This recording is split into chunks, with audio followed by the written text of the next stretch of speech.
Breaking news! Attorney Glenn Chong naharap sa disbarment case. Naku po, ahas ang salarin. Alam naman talaga ng lahat yan na si ahas po talagang utak dyan, mga kaibigan. Biro nyo, pinapadisbar siya. Pinapadisbar po si Attorney Glenn Chong, mga kaibigan. Dahil nga, napikon po, mga kaibigan, itong si ahas. Grabe ang ginawa. Talagang hindi ko talaga maisip, mga kaibigan, no? Bakit po ganun sila, no? Ganun yung mindset nila. Pag sila nagagalit, napipikon, ayan, dinidisbar, tinatanggal sa pwesto. In fact, ang dami nilang sinuspend na mga opisyal, di ba?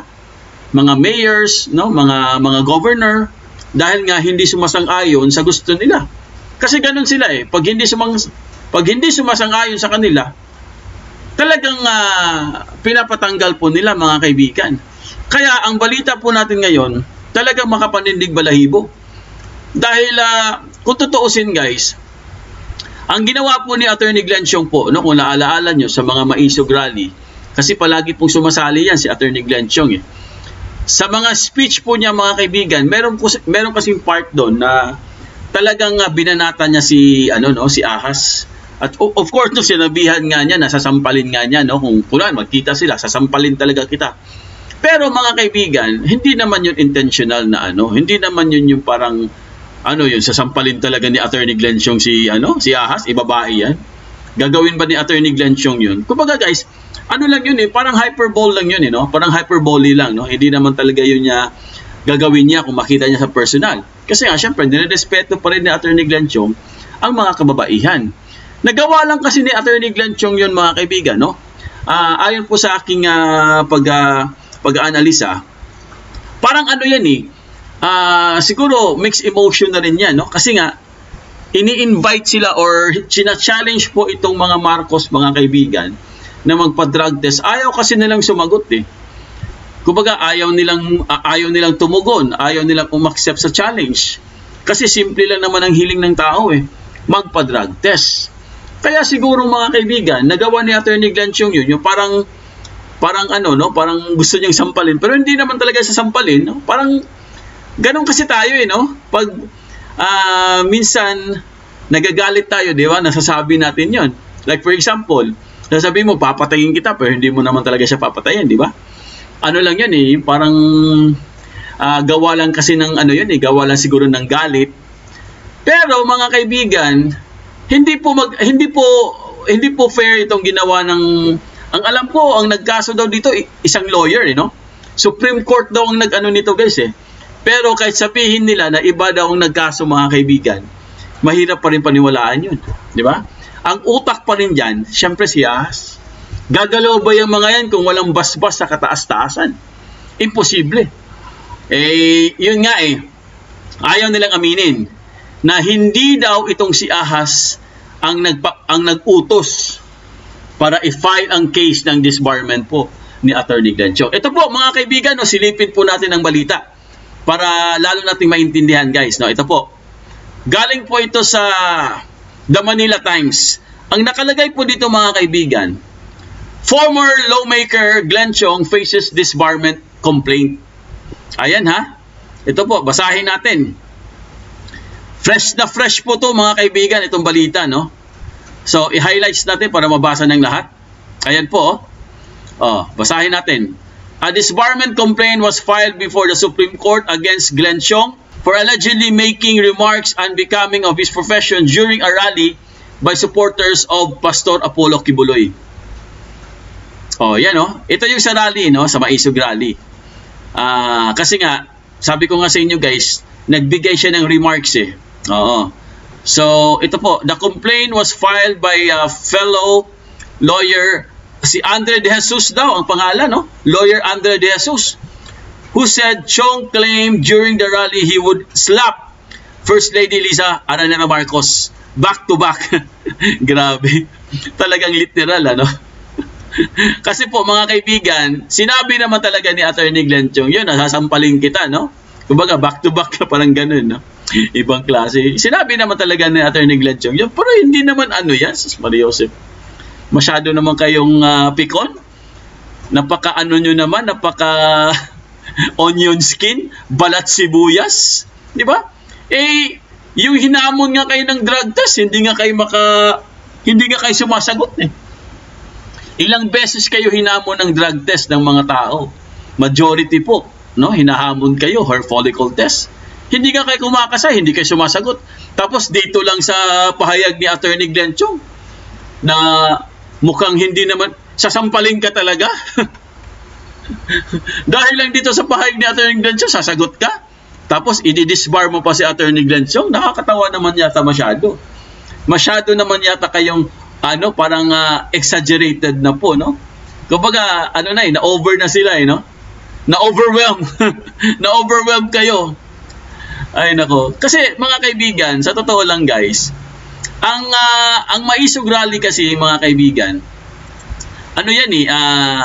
hindi naman, di ba, ini-explain yan eh. Palaging ini-explain yan, no? Kasi ang Maisog Rally naman po, hindi naman talaga yan intended to, na parang mag-uprising, no? Parang gano'n, para pabagsakin ang administrasyon. Wala lang po silang sinasabing gano'n eh. Ang palaging sinasabi ng Maisog, para nga labanan yung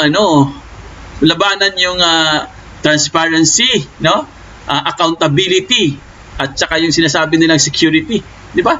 Yun naman talaga ang dyan eh. Yun naman talaga ang palaging sinisigaw dyan sa Maisog, di ba? Kaya nga may tops yan eh. Yun yung meaning dun eh. Di ba? Pero yung sinasabi po nila guys na kailangan talagang managot itong si Attorney Glenn Chong, masyado naman yata kayong exaggerated. Bakit disbarment? Anong dun? Di ba? Kahit sabihin natin guys kasi meron daw silang tinatawag na code of ethics eh. Ang mga abogado kasi guys, meron silang tinatawag na code of ethics. Kumbaga parang professionalism ba? Parang ganun yung style dyan eh, no? Parang ganun yung dating dyan, professionalism. So, kailangan daw magpakita ka ng ganun kasi nga abogado ka nga daw. Pero para sa akin mga kaibigan, wala namang masama doon sa sinabi ni Attorney Glenn Chong. Dahil naman yun? Rally naman yun. Di ba? Hindi naman talaga yun intended na pag nakita niya sa harap, sasampalin niya. Oh, magagawa ba ni Attorney Glenn Chong yun? Common sense naman. Babae yun eh. Di ba? Alam naman natin na marespeto din yan si Attorney Glenn Chong. Ganun naman talaga, di ba? Kahit nga si Tatay Digong eh.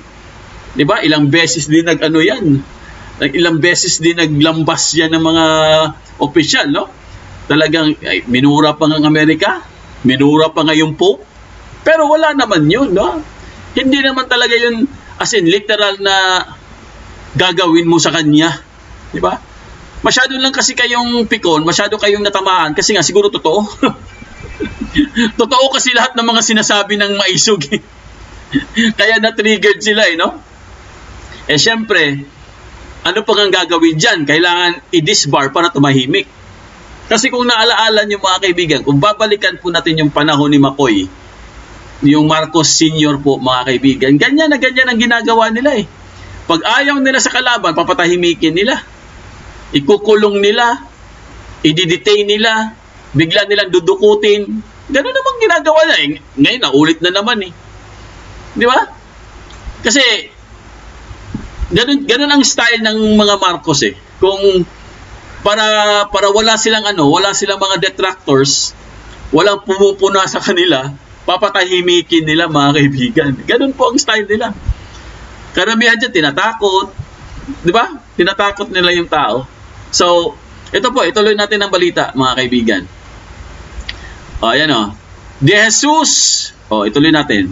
Sabi dito, De Jesus, who is also a law professor, the importance of maintaining the dignity of the legal profession and the threats of physical violence, especially against women, have no place in society. Tama naman yun. No? Agree po ako sa sinabi nito ni Attorney De Jesus. Tama po kayo, Attorney.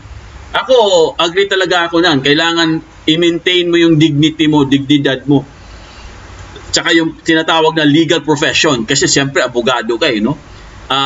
Kasi nga, ang interpretation kasi nila dito guys, meron daw threats of physical violence. Meron daw threats of physical violence. Kasi nga, gusto niyang sampalin, parang gano'n eh. Si Ahas eh.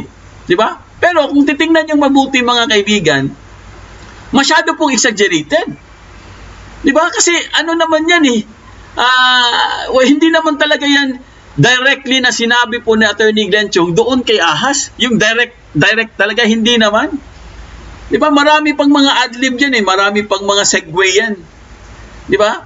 Parang nagsispeech ka niyan eh. Magsispeech ka, magsispill ka, bigla kang magjo-joke, bigla mong isisingit yung mga patawa mo, biglang sasabihin mo, sasampalin ko yan si ano. Hindi naman makukulong ka kaagad or i-disbar ka kaagad kasi sinabi mo, sasampalin ko si ano. Ano ba yan? Diba? Siguro, ako, maniniwala talaga ako guys, kung masama ang ginawa ni Attorney Glenn Chong, kung talagang ginawa niya yun. As in, intentionally, no? Kumbaga, meron siyang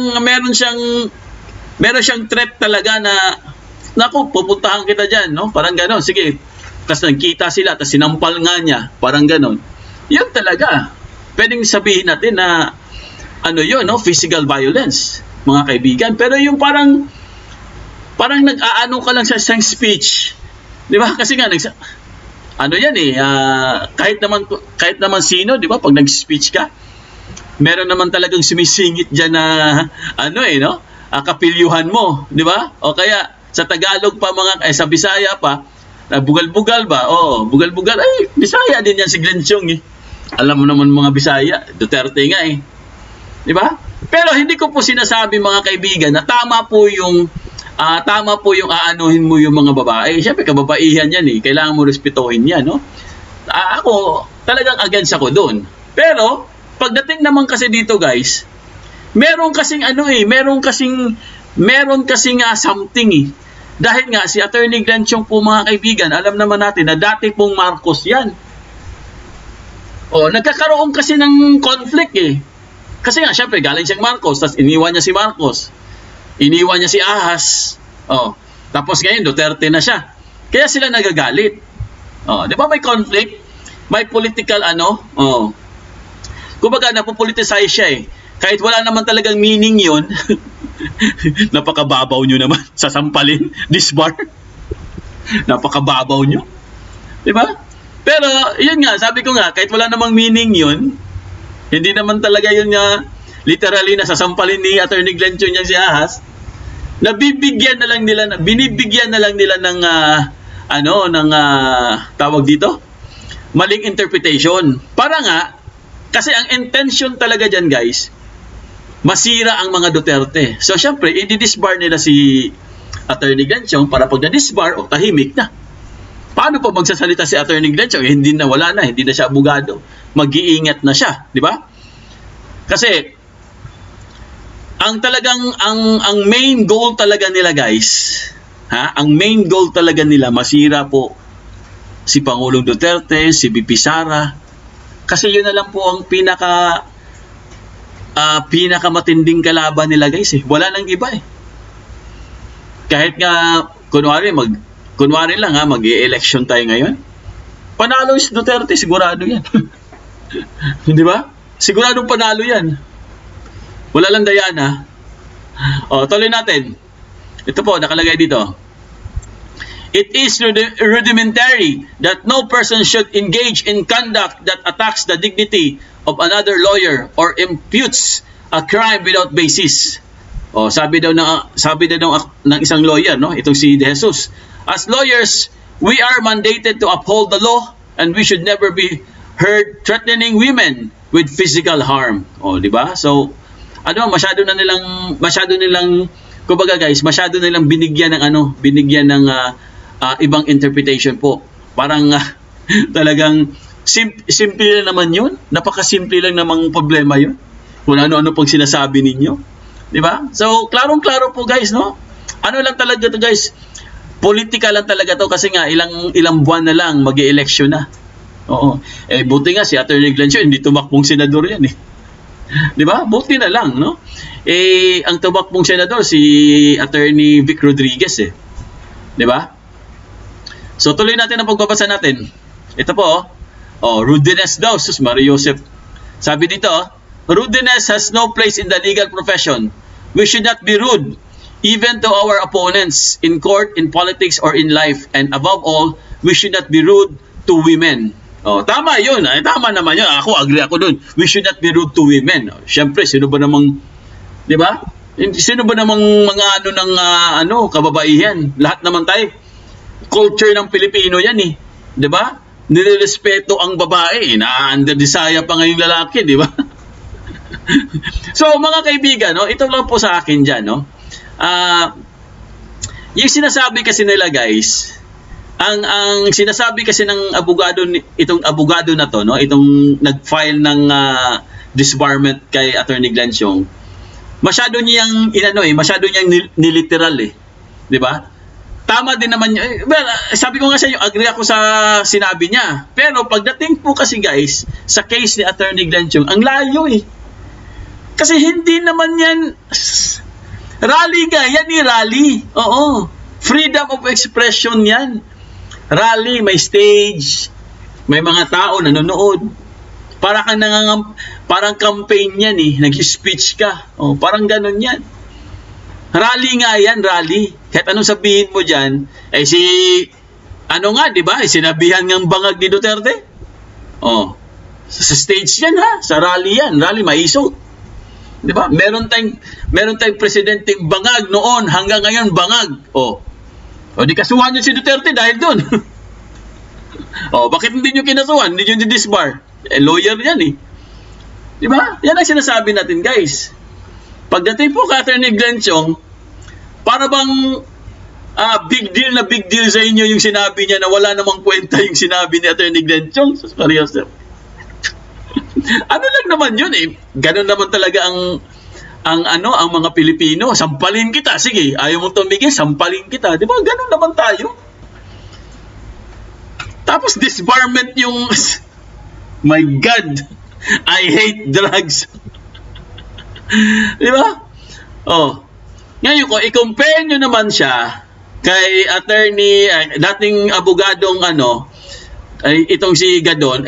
Kay Gadon naman talagang kailangan talaga siyang i-disbar noon kasi iba naman yung ginawa niya. Di ba? Ito naman kasi kay Attorney Glenn Siong, guys, wala naman yun.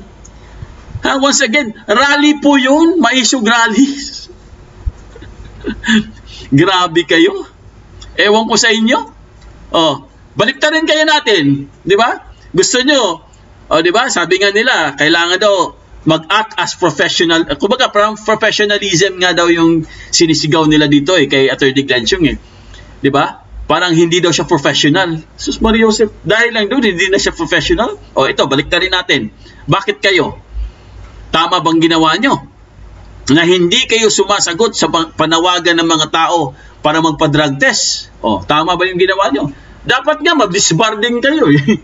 Ha? Yan si Ahas, dapat mag-disbar din yan. Kasi hindi po sila tumutugon sa panawagan ng tao. Dapat nga si Bangag, impeach yan. Di ba? Hair follicle test. Hindi man lang kayo nagbibigay ng pahayag. Wala naman kayong sinasabi.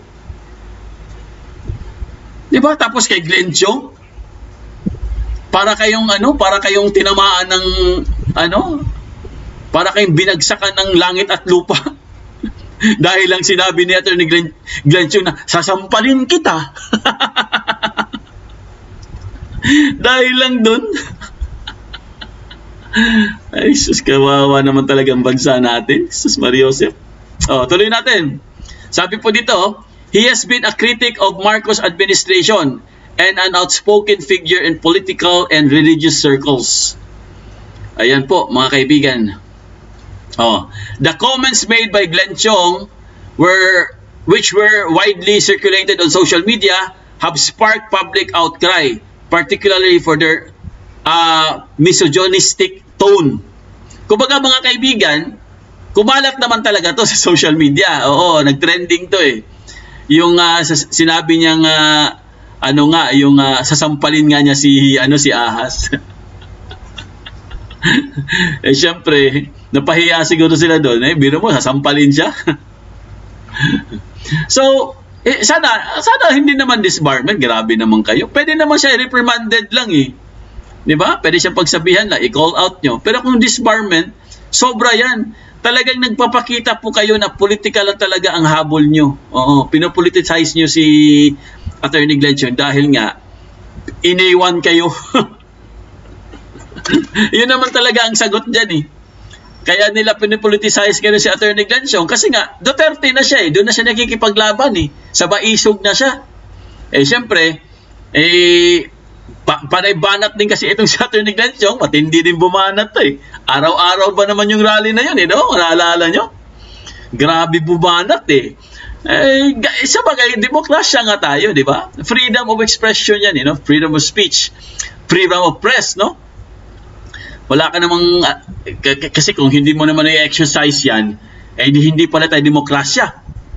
O, di magdiktador ka na lang. Total, diktador ka naman talaga. So, yan po mga kaibigan ng ating updates po, no? Itong Sunday night. Pasensya na kayo nakapag bigla po tayong nagbigay ng update dahil nagulat din ako, guys. Biro mo, no? Disbar si Attorney Glenn Chong. Madi-disbar? Nagulat ako. Bakit? Dahil doon sa sampal-sampal issue na yan. Napakababaw naman, no? Hindi po ba katarungan, no? But anyway, mga kaibigan, maraming salamat po sa lahat po na subscribe sa amin. Maraming salamat po sa mga hindi pa na-subscribe. Please subscribe, comment, like, at pakihit notification bell para updated kayo sa aming mga bagong videos. ADF 2.0 po ang aming FB page. Follow, like, and share ng mga videos. Ayan, tapos na po tayo, guys. Peace! Bye-bye! Ingat! Happy weekend!